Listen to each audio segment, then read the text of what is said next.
Tatkala Sunan Jati sedang mengadakan pertemuan dengan para penguasa wilayah, para waliullah Pulau Jawa, yaitu junjungan ulama besar Islam, para senapati Cirebon, dan para ki ageng dari desa-desa, dan para ratu wilayah di bangsal penghadapan Keraton Pakungwati. Tatkala itu, tidak diceritakan perjalanan mereka, bala tentara Demak tiba di Cirebon.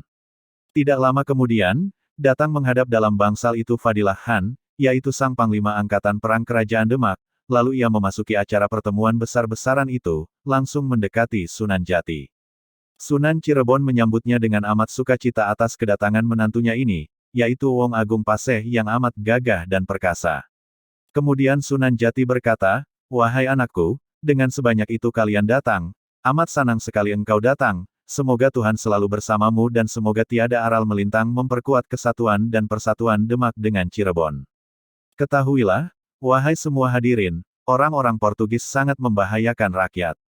Pertama, ia dengan dalih persahabatan, lalu menjajah dan akhirnya menyengsarakan kita. Dan kedua, mereka akan menyiarkan agama Nasrani kepada rakyat di negara yang dijajah. Oleh karena itu, dengarkan pesanku ini, selalulah bersikap waspada dan berbaikanlah kita semua dan timbulkanlah kehendak kalian dengan segala kebaikanmu. Tuhan Yang Maha Kuasa selalu bersama kita. Janganlah kita terlepas dari hal-hal yang bukan makomnya. Kemudian, ketahuilah, hidup di dunia ini, bila manusia mau tetap beriman dengan segala perbuatannya dan senantiasa mensyukuri terhadap nikmat-nikmat Tuhan semesta alam, karena tidak ada satupun manusia di dunia ini yang dapat menandingi kebesaran dan kekuasaannya." Tatkala itu bala tentara tergerak hatinya dan semua membisu tertunduk dalam bangsal penghadapan di Keraton Pakungwati. Sangat membesarkan hati mereka setelah mendengarkan pesan Sunan Jati. Sesudah itu Sunan Jati berkata kepada Fadilah, "Anakku, sekarang berangkatlah berperang. Jadilah engkau panglima perang, pimpinlah seluruh umat muslim. Rebutlah Banten dan Sunda Kelapa yang masih di bawah kekuasaan Pakuan Pajajaran. Oleh karena engkau sebagai pimpinan semua angkatan perang Demak, maka berjuanglah, semoga mendapat kemenangan. Bukankah kita telah mendengar kedatangan orang-orang Portugis di Sunda Kelapa?" Kemudian Sunan Jati berkata kepada Pangeran Charbon dan Dipati Keling, "Kakanda dan Adipati Keling, kuperintahkan, pergilah kalian berperang di Banten dan Sunda Kelapa bersama Sang Senapati Fadilah sebagai pimpinan tentara gabungan Demak dan Cirebon. Kejarlah olehmu penguasa Pajajaran, yang sekarang menguasai Pajajaran adalah Raja Surawisesa, amat disayangkan ia sudah lama bersahabat dengan Portugis." Kemudian berkatalah Fadilah Han perlahan pimpinan sang bala tentara itu, "Janganlah ayahanda khawatir perihal Banten dan Sunda Kelapa, pasti akan kami gempur sekarang dan tentara Portugis akan kami hancur leburkan oleh bala tentara kami, sebab ini adalah sudah seminggu ditata dan direncanakan oleh Kakandaku Sultan Demak yang telah diserahkan pelaksanaannya kepada kami. Semoga Tuhan memberikan keselamatan dan juga atas berkah sinuhun selamat perjalanan kami dan memperoleh kemenangan." Begitu senang hati Sunan Jati mendengarkan kata-kata menantunya. Pada akhirnya Sunan Jati mengucapkan selamat kepada seluruh bala tentara yang ada di situ. Sesudah itu pimpinan bala tentara mohon diri kepada Sunan Cirebon, para raja, dan pembesar kerajaan Cirebon semua terharu dan bangga di dalam bangsal penghadapan, lalu segera pergi meninggalkan bangsal itu dan keluarlah dari Keraton Pakungwati. Malahan yang lain turut keluar dari bangsal penghadapan untuk mengantar dan menyaksikan formasi perang prajurit gabungan dari Demak dan Cirebon di alun-alun Sangkalabuana dengan lengkap busana dan perlengkapan perangnya. Tampak di situ dua bendera kerajaan Demak dan Cirebon. Masing-masing, bendera Cirebon adalah singa barong yang digambar dengan kalimat Thayyibah, atau kaligrafi dua kalimat syahadat yang disebut dua jiluloh dipegang erat tiangnya oleh Adipati Keling, sedangkan bendera kerajaan Demak berupa gambar dua pedang bersilang dengan kaligrafi kalimat Thayyibah, yakni dua kalimat syahadat, dipegang erat tiangnya oleh Patih Yudanegara. Adalah bala tentara gabungan Demak dan Cirebon ini berjumlah 1967 orang banyaknya, semuanya bersenjata lengkap. Kemudian, semuanya berangkat ke medan perang. Pada waktu itu di Banten tengah berkecamuk keributan dan huru-hara yang dipimpin oleh Pangeran Sebakingkin, anak Sunan Jati, dengan para pengikutnya, orang-orang Muslim, dan murid-muridnya. Dalam keadaan demikian itu, bala tentara besar pimpinan Fadilah Han, yang bergabung itu lalu memerangi bala tentara Banten yang belum memeluk agama Islam. Sang Bupati Banten bersama para pengikutnya melarikan diri ke hutan, bersembunyi, keluar masuk hutan bermaksud menuju ke ibu kota Pakuan Pajajaran. Semenjak itu para pembesar negeri Banten beserta prajuritnya dan para Brahmana Hindu dan Wiku menyerah dan akan mengabdi, sebab sudah menyerah kalah pada Fadilah, Pangeran Sebakingkin, dan Pangeran Charbon, ialah anak Pangeran Cakrabuana. Kemudian seluruhnya diislamkan oleh Pangeran Sebakingkin dan Fadilah. Kemudian Banten sudah banyak warga masyarakatnya yang memeluk Islam, sebab dahulunya diislamkan oleh Syekh Amarullah yang disebut namanya dengan Sunan Ampel dan oleh Sarip Hidayat ketika baru datang ke Jawa. Tidak lama kemudian sebagai Bupati Banten diangkatlah Pangeran Sebakingkin oleh Sunan Jati, ayahandanya, yang tinggal di Cirebon. Oleh para waliullah Cirebon disebut Pusar Bumi, kotanya disebut Geraj, sebabnya ialah karena Sunan Jati bermukim di sini. Sejak pengangkatannya sebagai Bupati Banten itu, Pangeran Sebakingkin dianugerahi gelar Sultan Hasanuddin. Setahun kemudian Fadilah, Pangeran Charbon, Dipati Keling, dan Dipati Cangkuang, dengan bala tentara Demak dan Cirebon sebanyak 1.452 orang menyerang Sunda Kalapa. Sunda Kalapa ini sudah dikalahkan oleh orang-orang Muslim. Di sini Fadilah, ialah Pangeran Paseh namanya yang lain, telah diangkat menjadi Bupati Sunda Kalapa oleh Sunan Jati. Oleh karena itu disebut juga sebagai Wong Agung dari Paseh, yaitu Maulana Fadilah Khan Al-Paseh Ibnu Maulana Makdar Ibrahim Al-Gujarat. Dengan demikian Fadilah sebagai nama gelarnya Fadilah Khan ialah Pangeran Paseh, Wong Agung Sabrang, Ratu Bagus Paseh namanya yang lain. Selanjutnya, tidak lama kemudian, Sunda Kalapa kedatangan orang-orang Portugis yang beragama Nasrani, yang ingin menjajah Pulau Jawa. Mereka ini, dari Paseh yang sudah lama dijajah terlebih dahulu. Tentara Portugis yang membawa alat perang lengkap berlabuh di pelabuhan Sunda Kalapa. Beberapa jumlah mereka diserang oleh tentara Muslim yang dipimpin oleh Fadilah Khan dan Pangeran Charbon. Yang menjadi pimpinan orang-orang Portugis adalah Perangko Bule, Franciscus Desa, orangnya tinggi. Ramai dan sengit peperangan ini. Dipati Cangkuang mundur ke belakang melihat tentara Portugis membawa senjata besar yang menyemburkan api dengan asap hitam. Sedangkan suaranya seperti geledek berdentuman. Bumi berguncang seperti ada gempa. Akan tetapi, tentara Demak dan Cirebon berani menggempur tentara kafir. Seluruhnya mereka, orang-orang Portugis, melarikan diri, mundur menuju ke perahu mereka dengan runtuh mental, gemetaran, bahkan banyak yang mati. Si Bule, Franciscus Desa, tidak berani berperang karena prajuritnya kalah, mereka kembali ke Paseh. Ketahuilah setelah itu Sunan Jati mengadakan pertemuan, musyawarah, di bangsal penghadapan Keraton Pakungwati. Mereka, pasukan Demak dan Cirebon, menggabungkan diri untuk bertatap muka hadir ke situ, antara lain yaitu para penguasa wilayah, para kiageng, penguasa desa-desa, para pembesar kerajaan, panglima perang, para senapati, para waliullah, dan Sultan Demak, ialah Sultan Trenggono, hadir di situ dengan 800 tentara Demak. Sebagai pokok pembicaraan adalah perihal agama Sanghyang, atau agama Hindu dan Buddha, dan penaklukan Bupati Raja Galuh dengan Bupati Talaga. Itulah sebagai tujuan utama dalam tatap muka, musyawarah, hari itu. Kemudian berkatalah Sunan Jati, untuk kita ketahui bersama, bahwa Al-Quran adalah samudera raja, tidak ada duanya di dunia ini. Isi di dalamnya semuanya firman dan tulisan Tuhan yang Maha Pelindung dan Maha Pemelihara yang nyata. Selanjutnya pada tanggal 10 Paroterang Badramasa tahun 1450 Saka, atau 1528 Masehi, Kebupatian Raja Galuh dan para penguasa wilayah di bawah kekuasaan bala tentara Cirebon, Kuningan, dan Demak.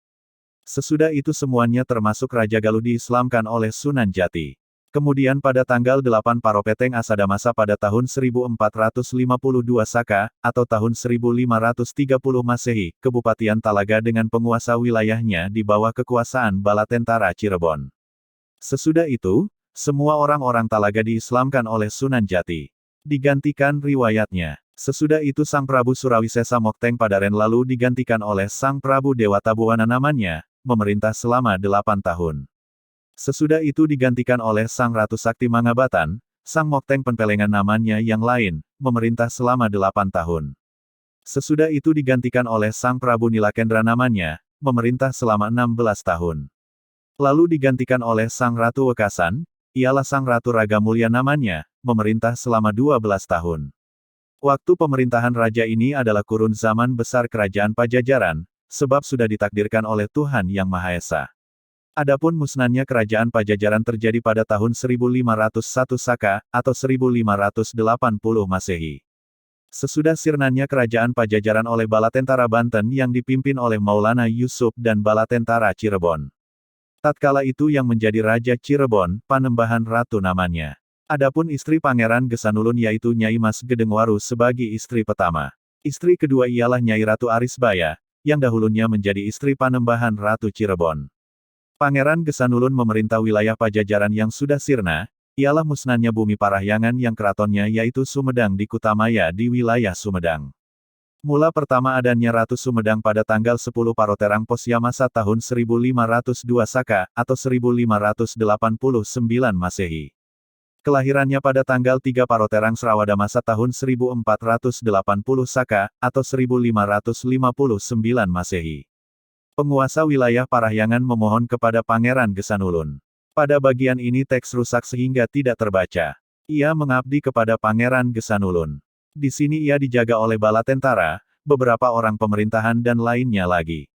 Pangeran Gesanulun wafat pada tanggal 7 Paropeteng Kartika Masa tahun 1530 Saka, atau 1609 Masehi. Pada saat Pangeran Gesanulun menikah dengan Nyai Ratu Arisbaya, ialah Nyai Ratu Marasbaya namanya yang lain, pada tanggal 2 Paroterang Wesada Masa tahun 1509 Saka, atau 1588 Masehi. Adapun disetujui oleh ayah dan ibunya, yaitu Pangeran Santri, menikah dengan Nyai Mas Pucuk Umum Sumedang, putri Sunan Parung, Sunan Korenda, ialah Sang Batara Sakawayana namanya yang lain, dari Talaga yang menikah dengan Nyai Mas Patuakan Sumedang. Nyai Mas Patuakan anak Sunan Tuakan anak Sunan Guling, adik Nyai Raden Raja Mantri Permaisuri Raja Pajajaran. Selanjutnya Sunan Guling anak Sunan Panggulingan yang tinggal di Cipameumpek. Sunan Panggulingan anak Sang Prabu Gajah Agung, Ratu Sumedang Larang yang bermukim di Cicanting. Sang Prabu Gajah Agung anak Prabu Resi Tajimalela bermukim di Bukit Tembok Agung. Sedangkan suami Nyai Mas Patuakan, ialah Sunan Parung Talaga. Sunan Parung anak Nyai Mas Simbar Kencana. Nyai Mas Simbar Kencana anak Prabu Talaga Manggung. Prabu Talaga Manggung anak Sang Prabu Darmasuci. Prabu Darmasuci anak Batara Gunung Bitung. Batara Gunung Bitung anak Ratu Galuh.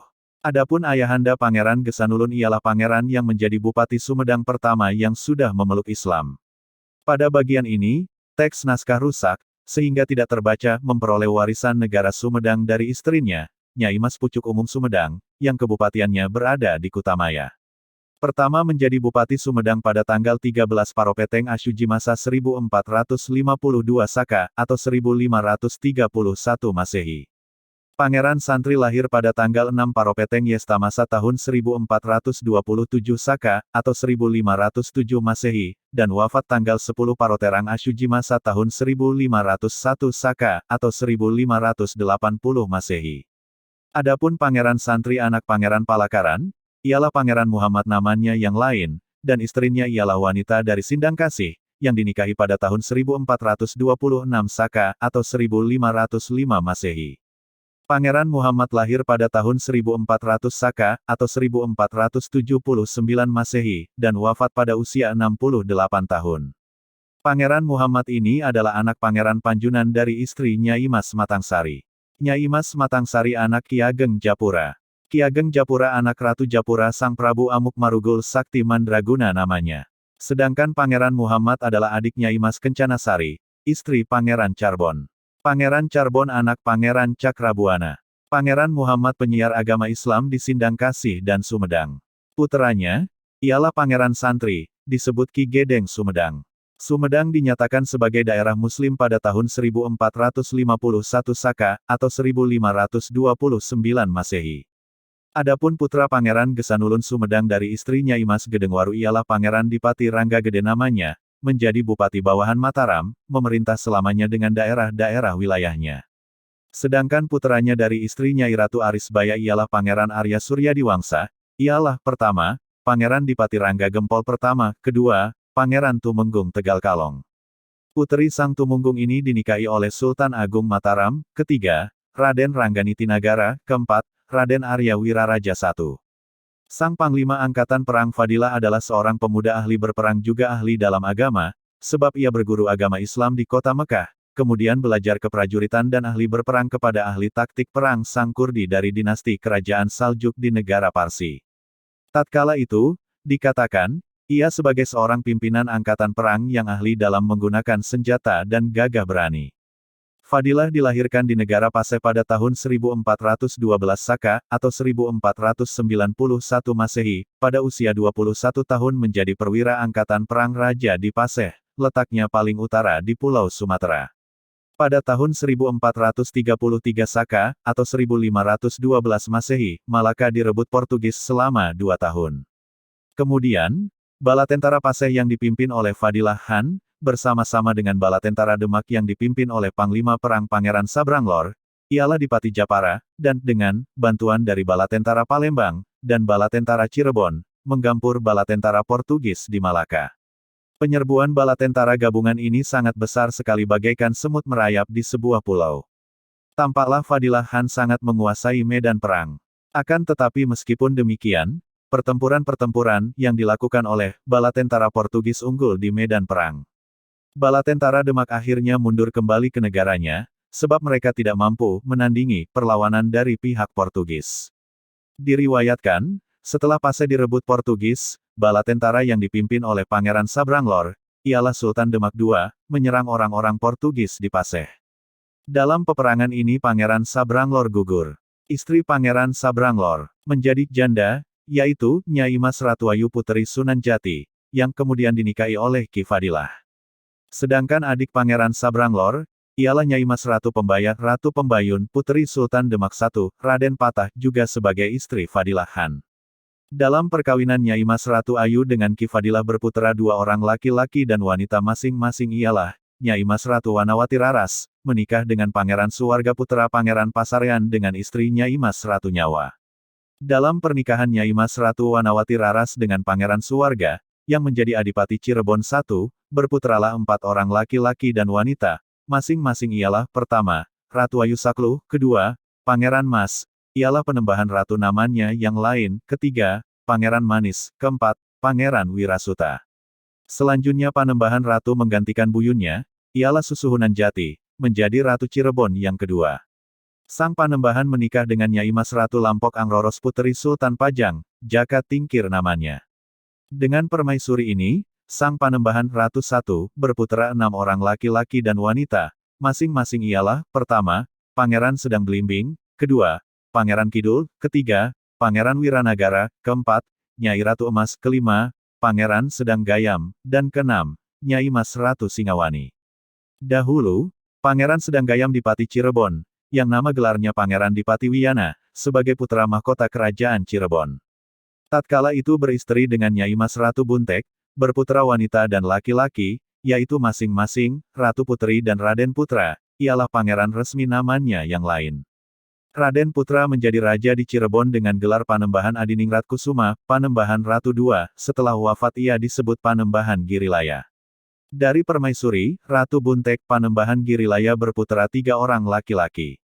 Satu persatunya adalah, Pangeran Mertawijaya bergelar Pangeran Syamsuddin menjadi Sultan Sepuh pertama, kemudian Pangeran Kertawijaya bergelar Pangeran Badridin menjadi Sultan Anom I, kemudian Pangeran Wangsakerta bergelar Abdul Kamil Muhammad Nasaruddin menjadi Panembahan Cirebon I, lalu bergelar Panembahan Ageng Gusti. Dari istri yang lain yang bernama Nyai Wungu, Panembahan Girilaya berputra Pangeran Natadi Kusuma, ialah Pangeran Nataningrat namanya yang lain. Dari istrinya yang bernama Nyai Yantika, Panembahan Girilaya berputra Pangeran Surajaya. Lalu Nyai Saria, dengan Panembahan Girilaya itu juga, berputra Pangeran Jayanagara. Lalu dengan Nyai Minta Kasmi, Panembahan Girilaya berputra Pangeran Kusumajaya. Dari istri yang namanya Nyai Rimong, Panembahan Girilaya, berputra 2 orang laki-laki, ialah Pangeran Wirakusuma ialah Pangeran Aryanatareja namanya yang lain dan Pangeran Tanda Resmi. Lalu, dari istrinya yang disebut Nyai Ratu Panembahan Girilaya, berputra 2 orang laki-laki, ialah Panembahan Ketimang dan Pangeran Raja Giyanti. Diceritakan riwayat lainnya, adapun Brewilwatikta, Majapahit ialah Sang Prabu Purwasisesa, Sang Prabu Kretabumi namanya yang lain, dengan gelar Sang Prabu Brawijaya, menikah dengan Nyai Ratna Subanci anak Tan Gowat yaitu orang Cina kaya raya yang bermukim di kota Gresik Jawa Timur, sebab Nyai Ratna selalu bertengkar mulut dengan Sang Permaisuri Raja, ialah Diadwarawati namanya, anak Raja di Campa. Keduanya selalu menimbulkan citra tidak baik. Akhirnya marahlah sang Prabu. Tatkala itu Nyai Ratna sedang hamil tua, kurang lebih 7 bulanan, diperintahkan saat itu juga, agar pergi ke keraton Sang Arya Damar di Palembang, Sumatera, yang jauh dari keraton Majapahit, untuk selanjutnya Nyai Ratna tinggal di sana. Pada tahun 1367 Saka, atau 1446 Masehi, Nyai Ratna melahirkan bayi laki-laki dengan diberi nama Raden Praba. Ialah Jimbun, nama pemberian dari ibunya, yang kelak disebut Sang Pata ialah Raden Patanata Praja di Bintara namanya yang lain. Adapun Arya Damar itu adalah anak Sang Prabu Wikramawardhana namanya, menikah dengan putri Raja Sriwijaya keturunan Wangsa Drawida. Namanya Nyai Endang Sasmitapura Kencana. Ialah anak Sang Adityawarman Sang Kanakar Madinindra dan dari dinasti Shailendra di Sumatera. Kemudian Arya Damar menikah dengan Nyai Ratna Siobanci, beranaklah Raden Kusen. Di Pati Terung namanya yang lain.